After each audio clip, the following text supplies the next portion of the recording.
ঋষভকে বিষ খাইয়ে মারার অপরাধে দিব্যা সেনকে শ্যুট করে দিল দুর্গা। হ্যাঁ দর্শক, এমনটাই দেখা যাবে নতুন গল্পে।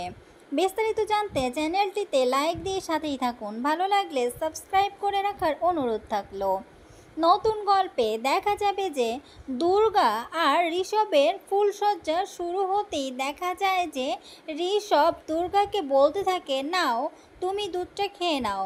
তখনই দুর্গা বলে, না না, দুধটা তো তুমি খাবে, তুমি আগে খাও, খেয়ে তারপরে এই নাও পানটা, হাতে নাও, হাতে নাও, তারপর পানটা আমাকে খাইয়ে দিবে, ঠিক আছে? দুর্গার কথা মতোই ঋষভ দুধটা খেয়ে নেয়। তারপরে দেখা যায় যখনই দুর্গাকে পানটা খাইয়ে দিতে যাবে অমনি মাথা ঘুরিয়ে ঋষভ পড়ে যায়। এটা দেখে চিৎকার করে ওঠে দুর্গা। ওইদিকে দেখা যায় সম্পত্তি ভাগাভাগি নিয়ে ঝগড়া লেগে গেছে মুখার্জি বাড়িতে। চন্দ্রনাথ মুখার্জি সমরেশকে ডেকে তার কলার টেনে ধরে আর বলতে থাকে, তুমি কেমন জামাই, হ্যাঁ? বউকে খাওয়াতে পারো না, বউকে এখান থেকে নিয়ে যেতে পারো না। এটা দেখে তো কৌশিকী মুখার্জি অবাক হয়ে যায়। সে ধাক্কা দিয়ে চন্দ্রনাথ মুখার্জিকে সেখান থেকে সরিয়ে দেয় আর বলতে থাকে, তোমাদের এত বড় সাহস, তোমরা ওর গলাতে হাত দিয়েছো? তোমরা জানো ওর শিক্ষাগত যোগ্যতা? ওর মতো শিক্ষাগত যোগ্যতা আমাদের ফ্যামিলিতে কেউ নেই। ওর নাম দেশে বিদেশে ছড়ানো। শোনো, আমি আজকে তোমাদেরকে বলছি, আমি আগামীকালই এই কোম্পানি থেকে রিজাইন দিব।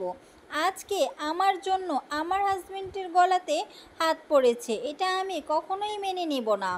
রাজনাথ বলতে থাকে, তুই এমন ভুল করিস না কৌশিকী, ওরা সব লুটে পুটে খাবে।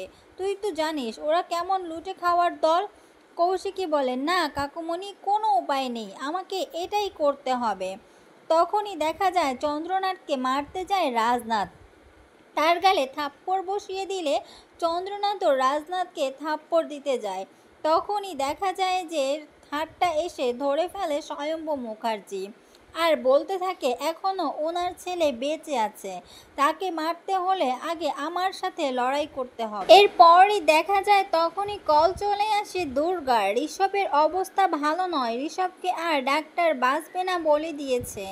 কথা শুনে পাগলের মতো চিল্লান দিয়ে উঠে স্বয়ম্ভু। সে জগদ্ধাত্রীকে ডাকতে থাকে। ওইদিকে সবাই জানতে চায় কি হয়েছে। তখনই স্বয়ম্ভু বলে, ঋষভের অবস্থা নাকি ভালো না, তাকে হসপিটালে নেওয়া হয়েছে।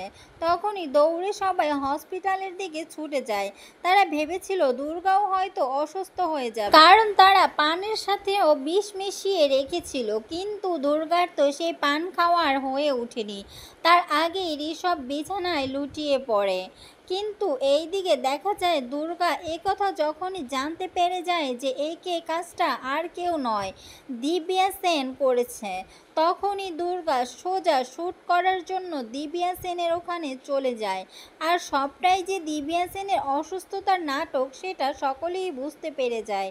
এর আগেই দেখা যাবে যে দুর্গা পিস্তল নিয়ে দিব্যা সেনের বাড়িতে পৌঁছে যাবে আর দিব্যা সেনকে শ্যুট করার জন্য চলে যাবে। হ্যাঁ দর্শক, এমনটাই দেখা যাবে নতুন গল্পে। ভালো লাগলে চ্যানেলটিকে লাইক, কমেন্ট, সাবস্ক্রাইব করে দিতে ভুলবেন না। আবারও চলে আসবো নতুন পর্বের আপডেট নিয়ে।